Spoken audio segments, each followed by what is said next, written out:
Hi, నా పేరు Charan. Welcome to tech brainiac. So ఈ వీడియోలో 50,000 బడ్జెట్లో 5 బెస్ట్ గేమింగ్ ల్యాప్టాప్స్ ఏమన్నా చెప్తాను. అయితే అవి చెప్పే ముందు అసలు గేమింగ్ ల్యాప్టాప్ ఎలా చూస్ చేసుకోవాలో కూడా మీకు చెప్తా. ఎందుకంటే ఒకటి, నేను ఈ ల్యాప్టాప్స్ ఎలా సెలెక్ట్ చేశానో మీకు ఒక క్లియర్ ఐడియా ఉంటుంది. రెండు, ఈ ల్యాప్టాప్స్ అవుట్డేటెడ్ అయిపోతాయి. అంటే ఈ వీడియో మీరు ఒకవేళ ఒక 6 మంత్స్ 7 మంత్స్ చూసారనుకోండి, అప్పుడు మార్కెట్లో ఉన్న బెస్ట్ ల్యాప్టాప్స్ ఏం సెలెక్ట్ చేయాలో మీకు ఒక ఐడియా ఉంటుంది. అఫ్కోర్స్ మా ఛానల్లో ఎప్పటికప్పుడు ఈ లిస్ట్ అప్డేట్ చేస్తూ ఉంటాను అనుకోండి, బట్ మీకంటూ ఒక ఐడియా ఉండాలి. సో ఇంక లేట్ చేయకుండా ఈ వీడియో స్టార్ట్ చేద్దాం.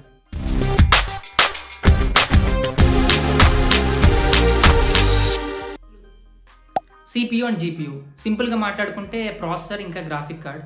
సో ఇది హార్ట్ ఆఫ్ ద సిస్టమ్ అనమాట. ఇవి ఎంత మంచి వాడితే మీకు పర్ఫార్మెన్స్ అంత బాగుంటుంది. సో ఎప్పుడు లేటెస్ట్ జనరేషన్ ప్రాసెసర్ ఇంకా లేటెస్ట్ జనరేషన్ గ్రాఫిక్ కార్డ్ ఉండేలా చూసుకోండి. మీరు గేమింగ్ ల్యాప్టాప్ నిజంగా గేమింగ్ కోసమే కొంటే most of the games GPU dependent ఉంటాయి. సో GPU దగ్గర ఎక్కడ కాంప్రమైజ్ కాకండి. సో మీకున్న బడ్జెట్లో ఏ ల్యాప్టాప్లో బెస్ట్ GPU వస్తుందో అది తీసుకోండి. మీరు ఒకవేళ గేమింగ్ ల్యాప్టాప్, వీడియో ఇంకా ఫోటో ఎడిటింగ్ కోసం కొంటే GPU హెల్ప్ అవుతుంది, బట్ మీ మెయిన్ ఫోకస్ అంతా CPU మీద పెట్టండి. సో ఎడిటింగ్స్ కోసం కొంటే మీరు CPU దగ్గర అసలు కాంప్రమైజ్ కాకండి. మీకున్న బడ్జెట్లో ఏ ల్యాప్టాప్లో బెస్ట్ CPU వస్తుందో, లేటెస్ట్ జనరేషన్ CPU వస్తుందో ఆ ల్యాప్టాప్ చూస్ చేసుకోండి. నెక్స్ట్, ర్యామ్ మనకి 16 GB ర్యామ్ ఉంటే ఒక డీసెంట్ ల్యాప్టాప్ అని చెప్పొచ్చు ఈ కాలంలో. బట్ మీకు 16 GB అంటే ఇప్పుడు బడ్జెట్ పెరిగిపోతుంది అనుకున్నప్పుడు 8 GB ర్యామ్ తీసుకోండి. బట్ ఈ కాలం వచ్చే ల్యాప్టాప్స్ అన్ని ఒక ఎంటీ స్లాట్తో వస్తాయి ఫ్యూచర్లో అప్గ్రేడ్ చేసుకోవడానికి. సో ఇప్పటికైతే మీకు బడ్జెట్ తగ్గించుకొని 8 GB ర్యామ్ తీసుకోండి. బట్ తర్వాత కొన్నాళ్ళు లేక మనీ సేవ్ చేసుకొని ర్యామ్ అయితే అప్గ్రేడ్ చేసుకోండి. And most of the laptops వస్తున్నాయి మనకి ఎంటీ స్లాట్తో అప్గ్రేడ్ చేసుకోవడం ఫ్యూచర్లో. బట్ కొనుక్కునే ముందు ఒక్కసారి డబల్ చెక్ చేసుకోండి ఆ ఎంటీ స్లాట్ ఉందా లేదా. సో తర్వాత మీరు మేజర్గా కన్సిడర్ చేయాల్సింది డిస్ప్లేలో మీరు మేజర్గా చూసుకోవాల్సింది రిఫ్రెష్ రేట్.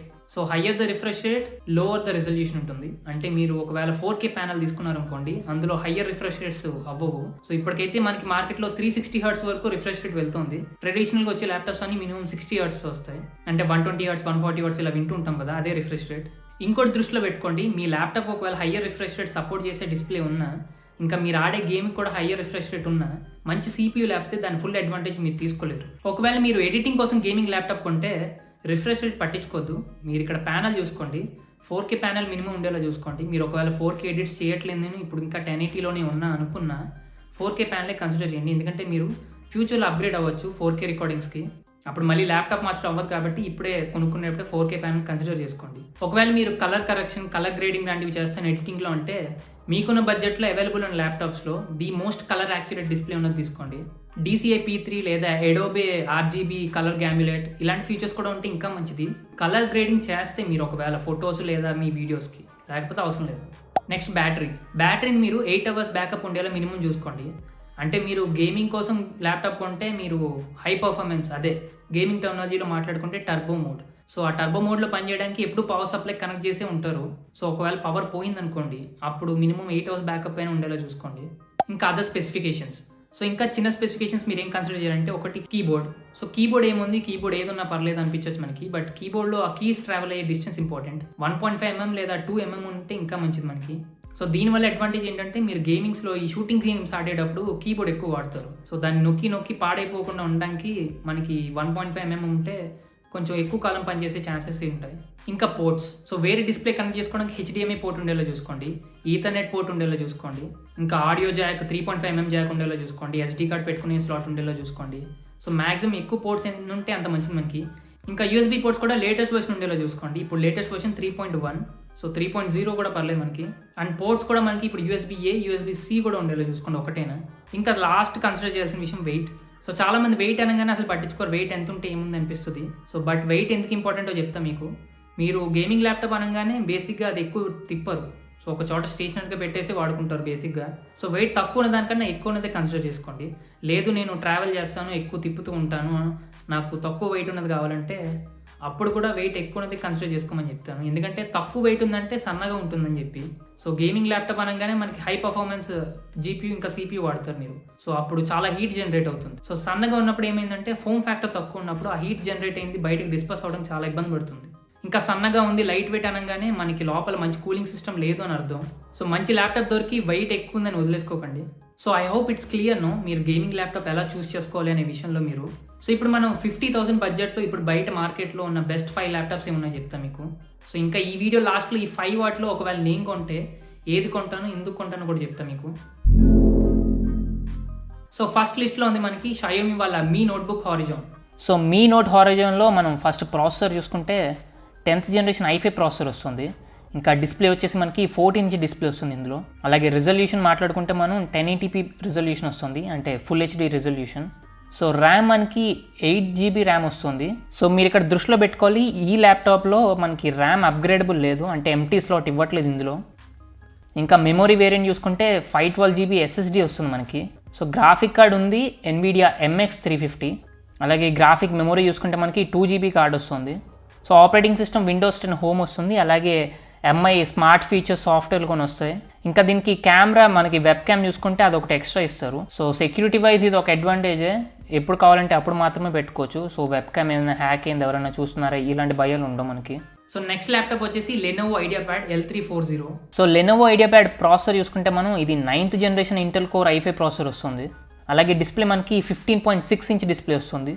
రిజల్యూషన్ ఇది కూడా ఇందాక చూసిన ల్యాప్టాప్ లాగే 1080p resolution full HD. So RAM దీనికి 8 GB ర్యామ్ వస్తుంది, బట్ ఇది అప్గ్రేడబుల్ స్లాట్ ఉంది. 16 GB వరకు మీరు ఇంక్రీజ్ చేసుకోవచ్చు ర్యామ్ని తర్వాత. సో మెమొరీ చూసుకుంటే మనకి 1 TB మెమొరీ వస్తుంది, బట్ HDD ఇది SSD కాదు. గ్రాఫిక్స్ కార్డ్ మనకి NVIDIA GTX 1050 వస్తుంది.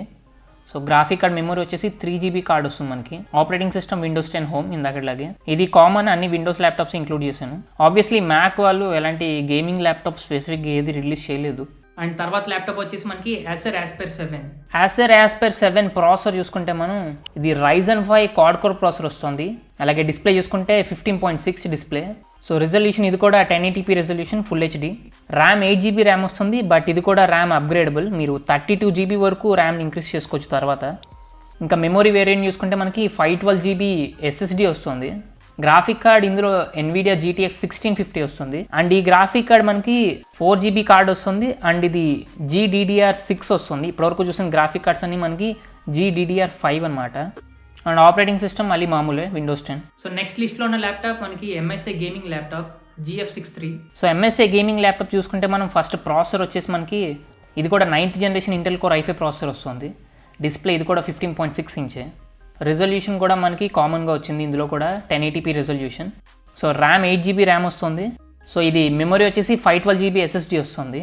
సో ఇందులో ర్యామ్ ఒకటే కాదు, మీరు మెమొరీ SSD కూడా అప్గ్రేడ్ చేసుకోవచ్చు తర్వాత ఎప్పుడైనా. ఇందులో గ్రాఫిక్ కార్డ్ వచ్చేసి GTX NVIDIA వాళ్ళది 1650 వస్తుంది. అండ్ గ్రాఫిక్ కార్డ్ మెమొరీ వచ్చేసి 4 GB కార్డ్ వస్తుంది మనకి. సో ఆపరేటింగ్ సిస్టమ్ ఇది కూడా విండోస్ 10 హోమ్ వస్తుంది. అండ్ ఈ లిస్ట్లో last laptop Asus TUF F15. Okay, Asus TUF gaming laptop మనం ఫస్ట్ ప్రాసెసర్ చూసుకుంటే ఇది 10th జనరేషన్కి ఇంటెల్ కోర్ i5 ప్రాసెసర్ వస్తుంది. అండ్ డిస్ప్లే వచ్చేసి మనకి 15.6 ఇంచ్ డిస్ప్లే వస్తుంది. 144 Hz రిఫ్రెష్ రేట్ కూడా వస్తుంది ఇందులో. అండ్ రిజల్యూషన్ 1080p రిజల్యూషన్, అదే full HD. And RAM 8 GB RAM వస్తుంది, ఇది అప్గ్రేడబుల్, మీరు 32 GB వరకు మీరు దీన్ని ఎక్స్పాండ్ చేసుకోవచ్చు. సో ఇందులో మెమొరీ వేరియంట్ వచ్చేసి 512 GB SSD వస్తుంది. And graphic card NVIDIA GTX 1650 graphic card వస్తుంది. సో ఇందాక చూసిన Acer Aspire 7 లాగా ఇది కూడా GDDR6 వస్తుంది మనకి. మిగిలిన ల్యాప్టాప్స్లో వచ్చిన గ్రాఫిక్ కార్డ్స్ అన్ని GDDR5, ఇది Aspire 7 GDDR6 వస్తున్నాయి. అండ్ గ్రాఫిక్ కార్డ్ మెమరీ వచ్చేసి మనకి 4 GB కార్డ్ వస్తుంది. అండ్ ఆపరేటింగ్ సిస్టమ్ చూసుకున్న విండోస్ 10 ఉంది. సో ఈ వీడియో స్టార్టింగ్లో నేను మీకు చెప్పాను ఈ అన్ని ల్యాప్టాప్స్లో నేను ఒకవేళ కొంటే ఏది కొంటాను అని చెప్పేసి. సో నేను Asus TUF గేమింగ్ ల్యాప్టాప్ కొంటాను ఒకవేళ నేను కొనాల్సి వస్తే ఈ లిస్ట్ నుంచి. ఎందుకంటే ఒకటి ఇందులో 10th generation Intel core i5 processor వస్తుంది. అండ్ ఇది చాలా స్ట్రాంగ్ ల్యాప్టాప్, దీనికి మిలిటరీ గ్రేడ్ సర్టిఫికేషన్ కూడా ఉంది. మనం ఒకవేళ కిందది పడేసినా కొంచెం తట్టుకునేలా ఉంటుంది. అండ్ ర్యామ్ ఎక్స్పాండబుల్ ఉంది, నాకు కావాల్సిన గ్రాఫిక్ కార్డ్ ఉంది. సో నెక్స్ట్ మీకు వచ్చే క్వశ్చన్ ఏంటంటే ఇది Aspire 7 కొంచెం సిమిలర్గానే ఉన్నాయి, why Asus why not Acer Aspire 7 అని. సో ఇప్పుడు చూసిన లిస్ట్లో మనకి 2 9th జనరేషన్ ప్రాసెసర్లు వచ్చాయి. సో ఆ 2 పక్కన పెట్టండి. 10th జనరేషన్ ప్రాసెసర్ మనకి Asusలో వచ్చింది, ఇంకా Xiaomi నోట్బుక్లో వచ్చింది. బట్ అందులో నాకు గ్రాఫిక్ కార్డ్ నచ్చలేదు, సో అది కూడా నేను కన్సిడర్ చేయట్లేదు. సో ఫైనల్గా మనకి Acer Aspire 7కి ఇంకా Asus TUF మిగిలాయి. సో ఈ రెండిట్లో మనకి గ్రాఫిక్ కార్డ్ సేమే ఉంది. సో నేను ప్రాసెస్ కంపేర్ చేశాను. సో మనకి ఇక్కడ సింగిల్ కో పర్ఫార్మెన్స్ చూసుకున్నా, మల్టీ కో పర్ఫార్మెన్స్ చూసుకున్నా, పవర్ ఎఫిషియన్సీ చూసుకున్నా, సో ఈ nanoreview.net అనే వెబ్సైట్లో క్లియర్గా కంపేర్ చేసి డిఫరెన్సెస్ అన్ని చూపించారు, బెంచ్ మార్క్ స్కోర్స్ కూడా ఇచ్చారు. సో ఎలా చూసుకున్నా మనకి ఇంటెల్ i5 ప్రాసెసరే బాగుంది Ryzen 5 కన్నా. సో అందుకనే నేను ఈ లిస్ట్లో ఒకవేళ ల్యాప్టాప్ కొనాల్సి వస్తే Asus TUF కొంటాను. సో మిగిలిన ల్యాప్టాప్స్ అన్ని ఎందుకు లిస్ట్లో పెట్టానంటే Asus TUF అందరి బడ్జెట్లో రాకపోవచ్చు. సో మీ బడ్జెట్లో మీకు సెట్ అయ్యేది ఒకటి ఉండొచ్చు ఈ లిస్ట్లో, సో అది చూస్ చేసుకోండి. నేను జస్ట్ మీకు ఒక క్లారిటీ ఇస్తున్నాను ఎలా చూస్ చేసుకుంటున్నాను నేను ల్యాప్టాప్ కొనాల్సి వస్తే అని. సో ఈ విధంగా నేను నాకున్న బడ్జెట్లో లేటెస్ట్ జనరేషన్ ప్రాసెసర్ చూసుకుంటున్నాను, ఉన్న వాటిలో ది బెస్ట్ గ్రాఫిక్ కార్డ్ చూసుకుంటున్నాను. సో అవి 50,000 బడ్జెట్లో 5 best laptops. So Asus TUF F15 Intel ప్రాసెసర్తో వచ్చింది. సో మనకి AMD రైజన్ ప్రాసెసర్తో వచ్చే సిరీస్ అని ఏ సిరీస్తో ఉంటాయి, A15 కూడా ఉంటుంది. బట్ అది అవుట్ ఆఫ్ స్టాక్ ఉందని చెప్పి నేను ఈ లిస్ట్లో ఇంక్లూడ్ చేయలేదు. ఒకవేళ అది స్టాక్లోకి వస్తే నేను కింద డిస్క్రిప్షన్లో లింక్ యాడ్ చేస్తాను. సో ఎప్పటిలాగే ఈ వీడియోలో మెన్షన్ చేసిన ల్యాప్టాప్ లింక్స్ అన్ని మన డిస్క్రిప్షన్లో ఉంటాయి. సో అది వాటి వీడియో. నెక్స్ట్ నేను 70,000 బడ్జెట్లో మంచి ల్యాప్టాప్స్ ఏమున్నాయని చెప్పి ఇంకో వీడియో చేస్తాను. సో ఈ వీడియో మీకు హెల్ప్ఫుల్ అనిపిస్తే ఒక లైక్ చేయండి. మీరు ఇంకా ఈ ఛానల్ సబ్స్క్రైబ్ చేస్తే వెంటనే సబ్స్క్రైబ్ చేసుకుని ఆ బెల్ ఐకాన్ మీద క్లిక్ చేయండి. Thanks for watching. నెక్స్ట్ వీడియోలో కలుద్దాం.